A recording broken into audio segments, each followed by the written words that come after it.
Yo, what's up guys, welcome back to another video. This is a reaction to Enderlin, the first EF5 tornado in 12 years. I'm going to assume this is from this year. I mean, I don't know if this is just like a tornado from like 20 years ago when there hadn't been EF5 tornadoes for 12 years previously. But yeah, I'm going to assume that this is like a recent tornado. I've never heard of it, so and that might be a bad sign in terms of it could be older than I thought, but I don't know, I could be wrong. It could just be a tornado that isn't very well known for maybe like didn't cause like I guess a high death toll or whatever, but it just had the power and caused a lot of damage. I mean, they judge EF5s by the damage they cause and also the speed, right? Or is it solely off the speed of the wind? I'm not too sure. I think it's the speed and also combined with damage caused, etc. But we're going to see. Hopefully you find this interesting, and that's pretty much it. Let's jump into this reaction and learn a little bit about this EF5. Probably a violent tornado in here, Oh, guys. it's a nighttime one. It's night in North Dakota, and storm chaser Freddie McKinney is filming a developing tornado near the town of Enderlin. Oh my gosh, dude. Freaking Whoa. violent wedge. Violent wedge. Big ass tornado. What Freddie doesn't know is the monster in the darkness is currently tossing train cars, leveling houses, and would be the first EF5 level tornado in over a decade. Jesus. The weather community is currently in a frenzy. To understand why, we start with this system across the United States. It's bringing ingredients together over the plains. Extreme atmospheric conditions were being forecasted, and at a glance, a tornado outbreak seemed likely. But there was one problem: the sun. With severe weather, heat is good until a certain point. The atmosphere requires heat energy to produce thunderstorms, but there's a meteorological sweet spot before things get too warm. And when the air is too warm, it can prevent storms from forming at all. There was heavy debate with professionals over if storms would even form, but the catch was if something, literally anything, could fire, the strength of the storm and any subsequent tornadoes would be extreme. The odds of this happening were just so low. Jeez. Dozens of storm chasers make the drive up to North Dakota for the microscopic chance of a storm firing, and the prospects looked pretty bad. Completely clear skies were present. No sign of thunderstorm. How can you go from this and then hours later it just becomes this flipping monstrous tornado? It's crazy. This looks beautiful. Like, just like perfect blue skies, a little bit of clouds. Like you got this green. It just you couldn't really imagine a few hours later this is gonna be getting destroyed. Development, and certainly no sign of a tornado. But by around 7 p.m., everything would change. Oh, 7 p.m. Despite the warm air, a thunderstorm was able to form, and it was rapidly 30 minutes developing. later. In just 10 minutes, the thunderstorm already had rotation on radar, and in 30, the first tornado of the day What the seemed hell? inevitable. And this was happening right as the supercell approached the town of Jamestown, North Dakota. Storm chaser Kelton Henderson would film the storm as it rapidly organized. Rotating base over there. How has it just gone from that to this? What the fuck? Oh yeah, here we go. Here we go. Tornado. It's tornadoing. I want to see which way it's moving first. There you go, Jack. Boom! Big lightning strike. Boom. Hello. That's definitely a tornado. I mean, yeah, of course. Mate, look at Follow. so much. Yeah, I see it. Oh, it's forming. You ready? I'm ready. Oh, do we need to go? We're gonna get close to this thing. I want to take a brief moment to thank the sponsor of today's video, Vessi. In Secure the my bag, line baby. of work, dependable gear is critical. Behind Secure the Kelton, bag. storm chasers Freddie McKinney and Connor Croft would approach the storm as well, filming the development. Holy smokes. So it's 8:55, so this is like 2 hours 20 after we saw those blue skies. Strong tornado. Wow, that touched down fast. Anyone wants to get closer than this? Matt. Yeah, that's not the best one to get close to. No.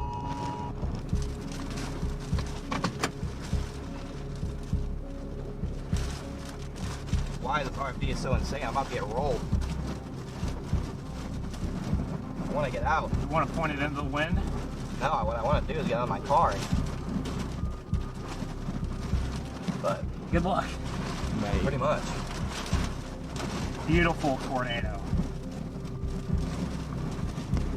Clear right. Clear right. Clear right. Whoa. Oh my gosh, that is a freaking hog. That is a monster. Absolute monster tornado here. You gotta watch the collar cloud. Thing is insane. Yep, looking. violent tornado. Violent tornado here. The extreme tornado would begin in an open field, but numerous roads and homes still sat in the path. And with how volatile the atmosphere was, literally anything in the path would be eviscerated. Turns. Nah, it's all right. Oh my God! Holy cow. Oh my God! We're close. We're close. We're close. Mate, that is monstrous. Jesus. Holy cow. That's big. Here we go. This is a huge tornado. Right next to this tornado, right next to it. Your dad's right behind you. Copy that, Charlie. Yep. Guys, huge violent tornado here. This is a huge Fucking tornado. hell. Problem is there's a million people up on it. Getting huge. It's getting massive. There's a million people up on it is the problem. I'm watching to make sure it's still moving left to right, Jack. Yeah, you've got it. You've got it. It's big. It's big. Oh shit, I'm getting water on the windshield. Oh my God, man! It's perfect. It's perfect. Oh my God. While most chasers were getting a backlit view from the south, one local chaser, Kayla Gilbertson, would record from the west side, where the sun would illuminate the vortex and show its violent motion. Whoa. That's mad. The views are so different. How close is it to them? That looks so close to them. What the fuck? That's so close to them. That is absurd, mate. What the fuck?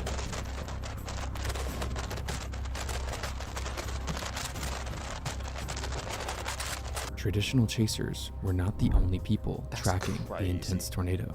To the west, a research team called the Otis Project was also there. The goal of the project was to fly specialized drones into tornadoes to collect atmospheric data, and they were about to get the data of a lifetime. Oh shit. Mate, this is mad. He's gonna go into it.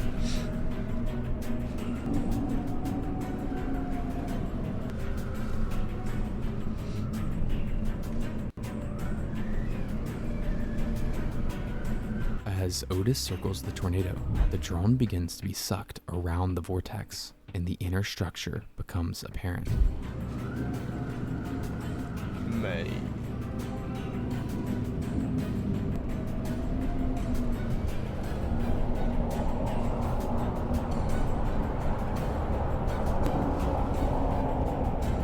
Mate, this is crazy. By this point, based on appearance and radar analysis, the tornado was likely in the upper echelon of intensity, and so far, it had avoided most structures in the area. This was about to change. A singular farmstead would be engulfed by the outer wind field, and even though it was only grazed, extreme damage would occur at the property. But the most incredible damage wouldn't occur to the structures. Rather, it would occur to the vehicles. As multiple cars from the property are siphoned into the tornado, they are shredded to nothing. Images show bare vehicle frames on top of unearthed soil from where the tornado was quite literally digging into the ground. What the There fuck? is no doubt this tornado was already unfathomably violent. As the vortex began to reach peak intensity, chasers would watch as the storm began to shroud itself in heavy rain. Is it getting closer to us, are we okay? No, we're good. Dude, this is a tornado that you can't screw with. No, it's not. This is a tornado. If you get too close to this, you freaking die, dude. Facts.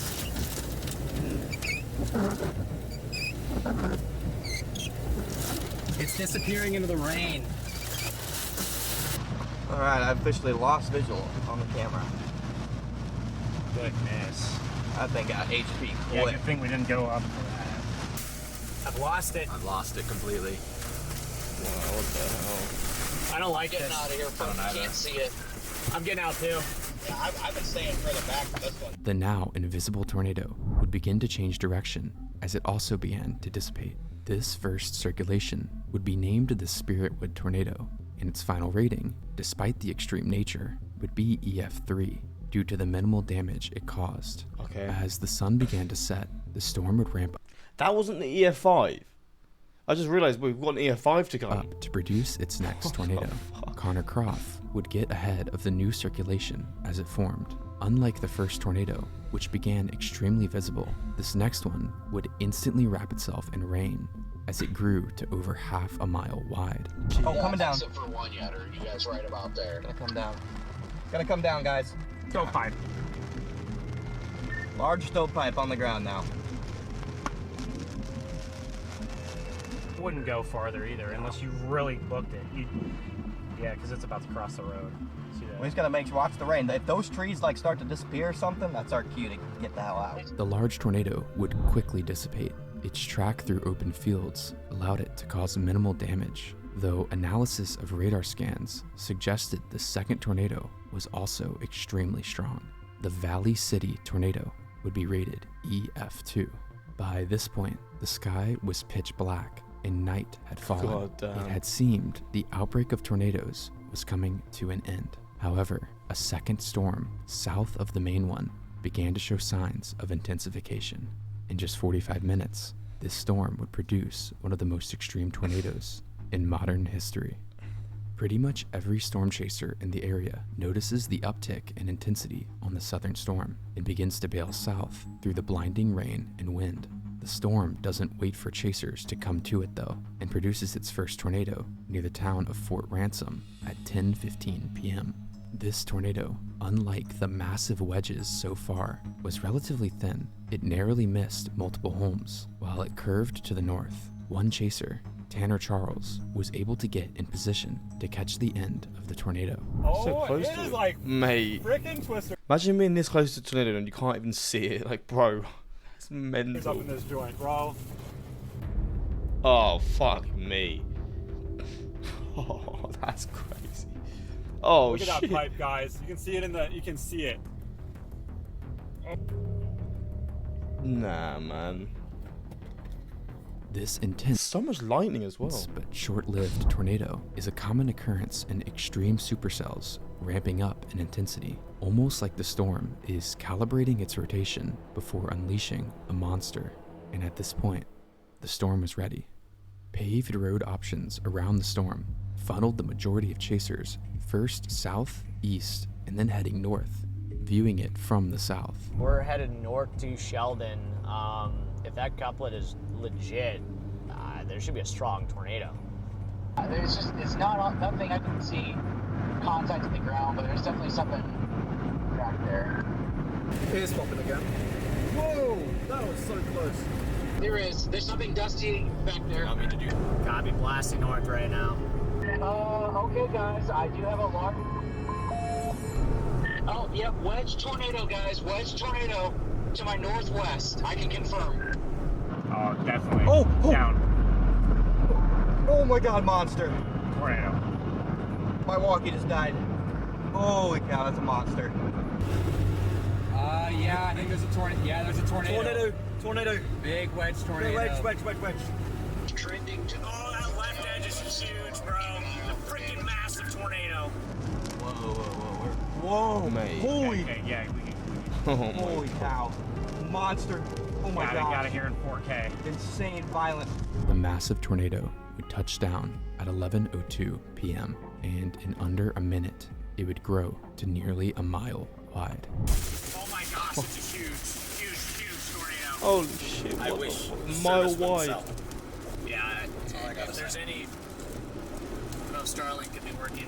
I have a chance, but... I'm on Starlink on my phone, Trying it, and yeah. it's spotty. Okay. Yeah, it's just a left to right. It's a probably mile-wide tornado. Freaking mile-wide tornado. Oh my gosh, violent tornado. What a mad yeah, job big this is. tornado. Big tornado. Oh, big wedge.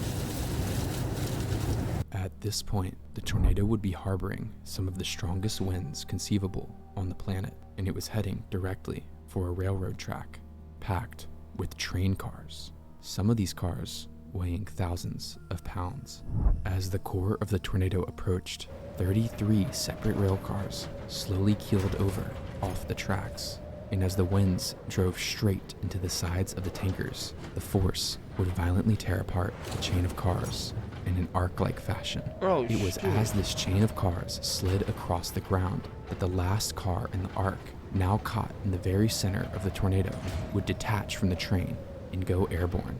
The 36-ton metal tank likely began to tumble through the air, striking the ground several times before coming to a rest about 800 feet from where it originally sat.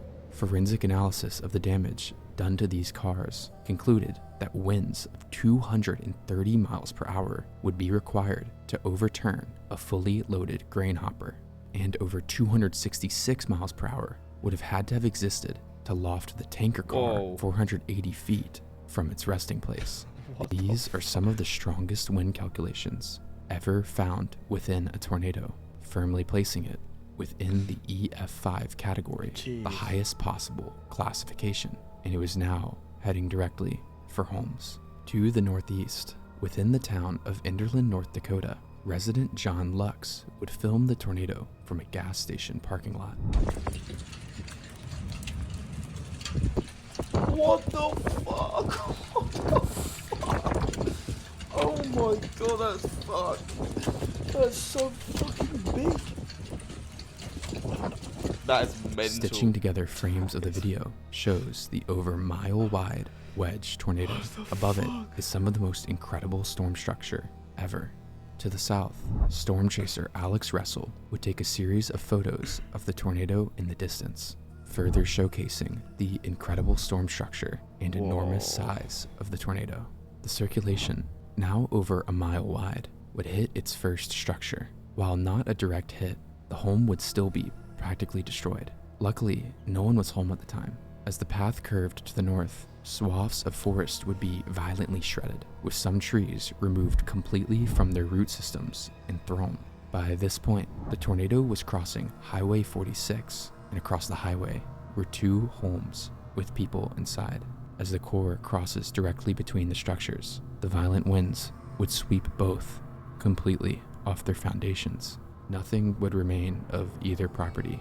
At the west home, cognizant residents would shelter below ground in their basement, surviving with minor injuries.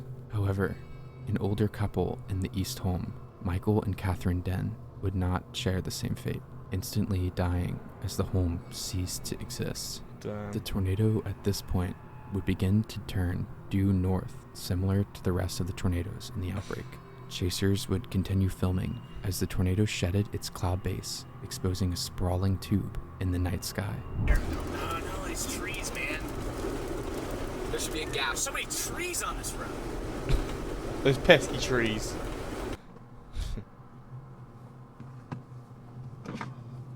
Dude, you can look at that thing. Should be a tiny road. Yeah. Yeah, that's a tube. You see it? Yeah, I see it. Unfortunately, the extreme tornado was not done, and another home lies in its path. Once again, as the core moved directly overhead, the house was completely decimated, instantly killing 89-year-old Marsario Lucio. The vortex would finally end its path at 11:20 p.m., being on the ground. This is one of those tornadoes that, like, if this went over this town here, I assume, or the Sheldon or whatever, I assume the death toll would be so high, because it seemed to have just, like, basically every home that went over, it caused the utmost damage. It's just luckily the path wasn't over, like, highly populated areas. But if this tornado goes over, like, a major city, I can't imagine the destruction that it would cause. For nearly 20 minutes. Strangely, the storm would produce another wedge tornado after this time moving at a bizarre southeast direction. Fortunately, though, it hit mostly open farmland, and as it dissipated, the tornado outbreak would end just before midnight. For 108 days, the Enderlin tornado would remain at an EF3 rating, perhaps an unfortunate underestimate of the extreme winds. But on October 6, the National Weather Service would release their official calculations for the train cars, officially upgrading the tornado to EF5. the first EF5 rated tornado since the 2013 Moore tornado over 12 years prior. The rating was certainly a point of discussion online. Objectively speaking, while destructive, the Enderlin tornado is the least destructive of any EF5, sparking debate over how more significant tornadoes, like the Rolling Fork EF4 or Mayfield EF4, didn't get the same treatment. Regardless, the hope is that the Enderlin rating will set a precedent for future and potentially past evaluations of tornadoes, leading to less historic EF5 droughts and more scientific analysis on tornado damage. At the end of the The thing is, day, ratings do not erase or add to the destruction a tornado has caused, and we remember the victims of the Enderlin EF5. Thank you for watching. they only decided, or only realised that it was so devastating because they saw the damage on the trains. There's probably so many EF5s that just have not been like called EF5s because they just haven't been able to go over damage or to go over areas that cause damage to homes and this and that to then be given that rating. But yeah, it makes you realise there's probably so many that would be that sort of speed and that level, but just haven't caused that damage because of the areas that they've gone over. That drone footage is actually sick. Yeah, that drone footage was class. But yeah, this is a really interesting look into this. I didn't hear about this before, but it's pretty mad to see this. How this is just like one of those ones that you wouldn't probably have heard about unless you're from the US or this region. And it's an EF5 tornado. Yeah, it's always mad to see this stuff. But the footage was crazy. That drone footage and also just the footage of it. The last one was so bloody big. From the person who recorded from the gas station, I'm pretty sure. But yeah, that's pretty much it. Until next time, like, subscribe. Peace.